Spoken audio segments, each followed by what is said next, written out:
I see you, little mouse. You don't belong here. Run along.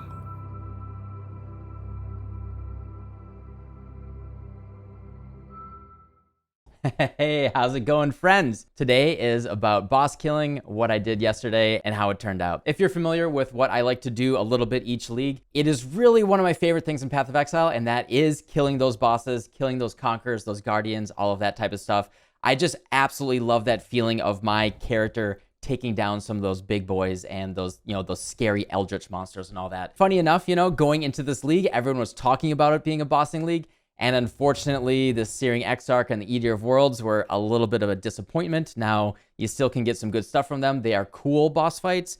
But in terms of that feeling of like taking down something big and epic, it just doesn't compare to like Uber Elder and Cirrus and Maven, all that type of stuff. Maybe it's just that lack of loot. I don't know. But I wanted to go back to my roots a little bit and do one of my favorite things in the game. Kill those Guardians, kill Uber Elder, kill Cirrus, kill Maven. Back when I was a wee little lad, back a few years ago, my first farming strategy ever was actually killing Uber Elder. Way back in the day, you actually had to move around. We used to call it like the goo.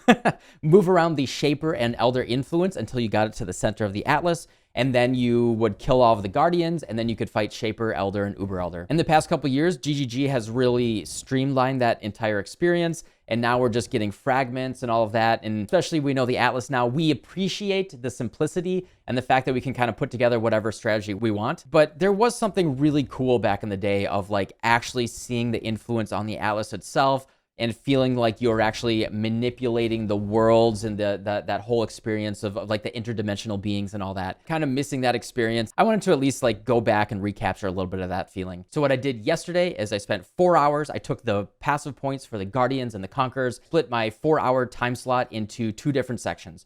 I ran as many maps as I could, as high quant as possible. Fun fact, I don't think that the Cartographer Scarabs or the quantity really affect the map drops at all. At least it didn't feel like it. But yeah, I spent 2 hours running as many maps as possible, trying to get those map drops, and then another 2 hours using those map drops, but also buying some fragments if I needed to, killing bosses, and just seeing what my returns were. It was a really fun experience. I don't think it's specifically the most profitable thing in the world. I don't think it's bad. I think it is like at least like a B tier strategy. It's not an A or an S tier strategy that's gonna revolutionize the entire world of currency farming in the game, but it's just kind of fun and enjoyable. And even if you don't run those maps, they actually sell for a good amount of currency. So getting those map drops is actually a really nice sustainable base level currency if you don't have any other strategies going on. So you can think about that as well. So without further ado, let's go into a little bit more detail about what the setup was, what I did, and what my returns were. All right, see you in a second.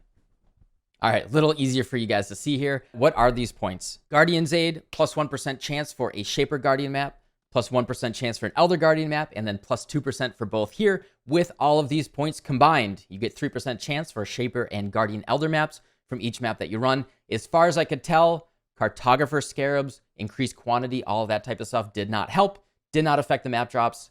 Guardian's Aid is absolutely huge. When you get that Guardian down to 33% life, one of their buddies will come in, and then you have to fight both of them at full health all over again. The regular one will always drop a fragment, and it feels like the buddy has about a 50% chance to drop a fragment, 50% more progress towards the Shaper and Elder fights. Gaze into the Abyss, plus 10% chance to drop a Watcher's Eye. If you're going to be doing this strategy, if you're going to be fighting Elder, I think this is an absolute no-brainer. All of the runners here, increased chance for influenced items. I don't care. I have all influenced and all rare items turned off on my loot filter at this point into the league, so I just don't see them anyway. Does not affect me. Similar with the runners down here, 5% chance for items and Conquer maps to be influenced. I have them all hidden. I don't care. I know there are some items that might be 5 to 10 chaos, like an eye level 86, Hunter Quiver, something like that. I would rather just have them blanket turned off instead of spending too much time fiddling in my loot filter. I just don't care about the occasional 5 to 10 chaos. My goal is to kill as many monsters as possible, get to the end of the map, get those big drops, and really streamline my experience. Martial Forces, 20% quant, 20% pack size, and 20% chance from Eldritch bosses to drop Conquer maps. I did not fight any Eldritch bosses yesterday. I didn't run enough maps yesterday. I only ran 12 maps. That's because maps just take very long these days. I spent 2 hours doing maps at the beginning, and I only got 12 maps done.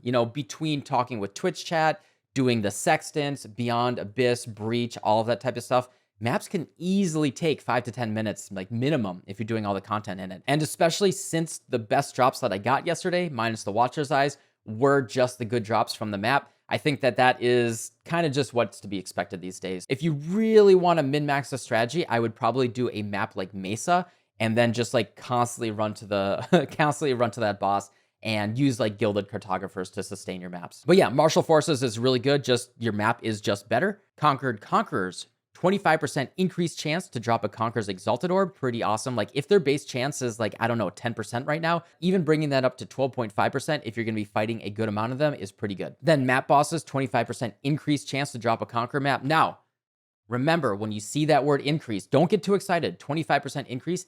If the base chance is 1%, that only brings it up to 1.25%. It's not like 1% to 26%, right? It's just 25% increase on that base number.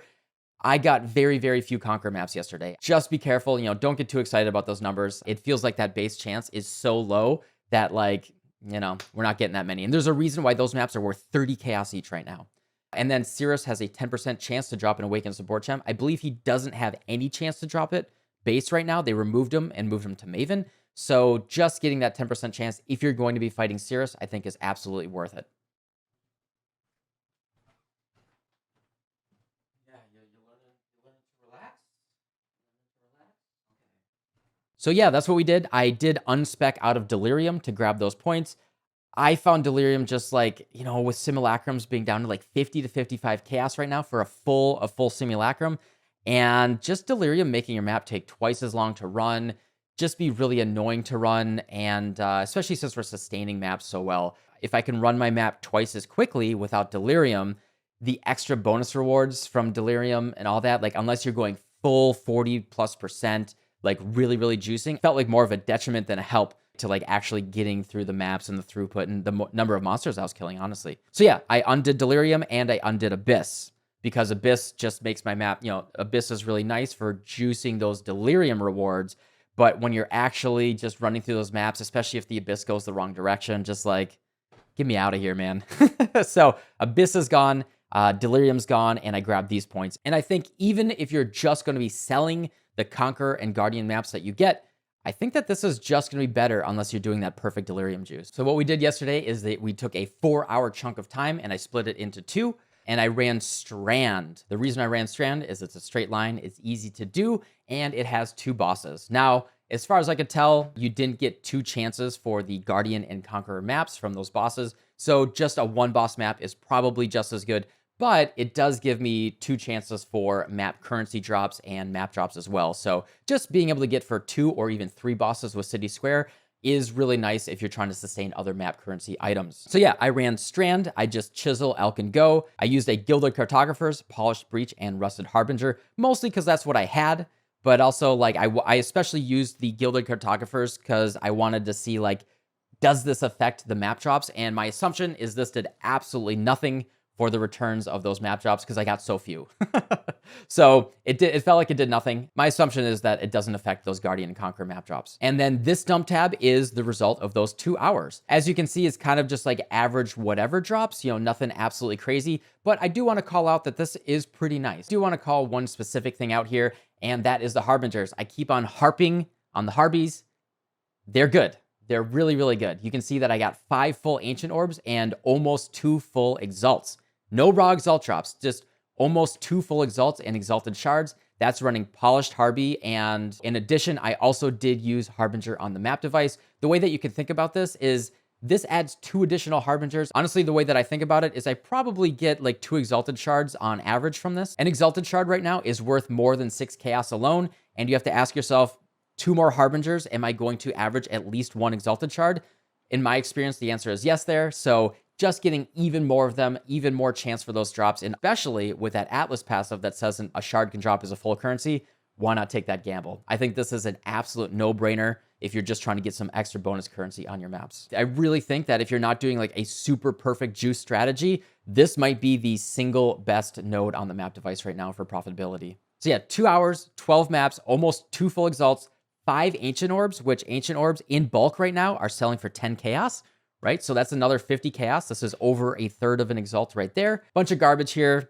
Who knows? Maybe that's worth 20 to 50 Chaos, something like that. We're going to ignore that. We got 1 Conqueror map, 2 Elder Guardian, and 2 Shaper Guardian maps. And in fact, I think that that is probably above average for the 12 maps that we ran. So looking at this aspect of the strategy for the profitability, I think if you really want to be fighting the bosses and all that, you're going to have to be buying those maps. The good news is Shaper and Elder Guardians are pretty darn cheap right now. So if you want to be doing that, and especially if you want to fight all the way up through Shaper and Elder and Uber Elder, that is a not very expensive way to do it. And I think the right thing to do is always be doing the Formed and the Twisted as well. So then you can transition into Maven and you're basically doing all of the bosses. So yeah, I would say just like, decent average returns, what we did here. Again, the number one thing I want to call out is Harby on the map device.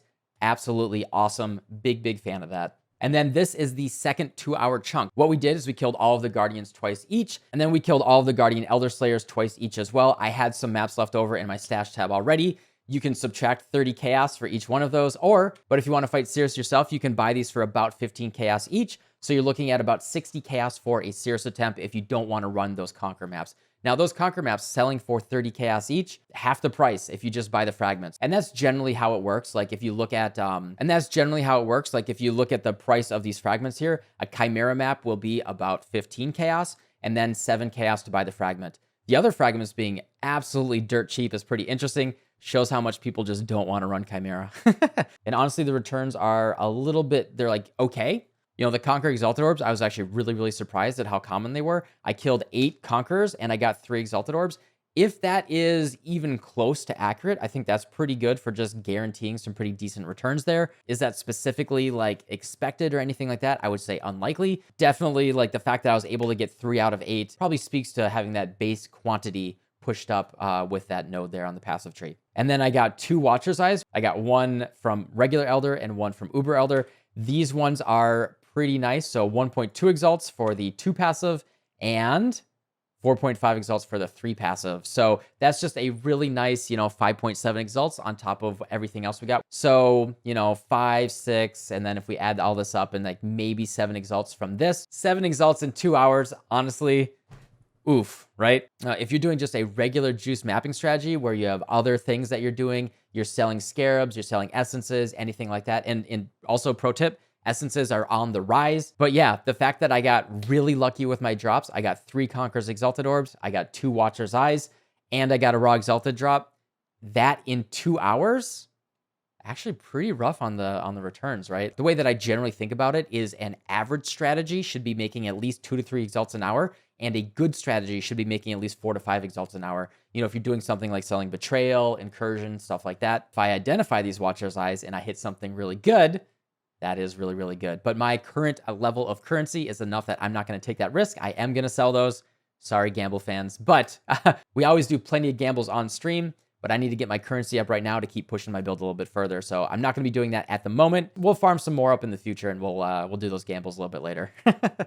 I really wanted to show that there are alternatives that you can do to kind of generate some side currency. You don't have to always be doing those optimized strategies. You can kind of just get some nice drops and sell them off for a decent amount. And most things in the game don't take that many exalts to get off the ground. You don't need billions and billions of exalts to do those giga uber things. If you want that, we do have those optimized strategies, but there are plenty of other things that will give you a nice baseline of currency that will just, let you play the game and do the things that you need to do. The number one thing that I really wanted to show was that the general mapping, especially with the Harbingers, was probably the most profitable thing about yesterday, all things told. Bossing is always a risk, a gamble to see if you're going to get those big drops. And especially right now in terms of profitability with the current market, I'm not sure that that's really the best thing to do if you're looking to very much get a ton of currency, but it is really fun. I got to get ready for the stream in a couple of hours. We're going to mix it up and we're going to try to find an alternative strategy. Keep poking around on those Atlas passives. Maybe there's something also really fun and is maybe even more profitable and more fun to do. So yeah, as always, don't forget to have fun, and I'll see y'all tomorrow. Goodbye.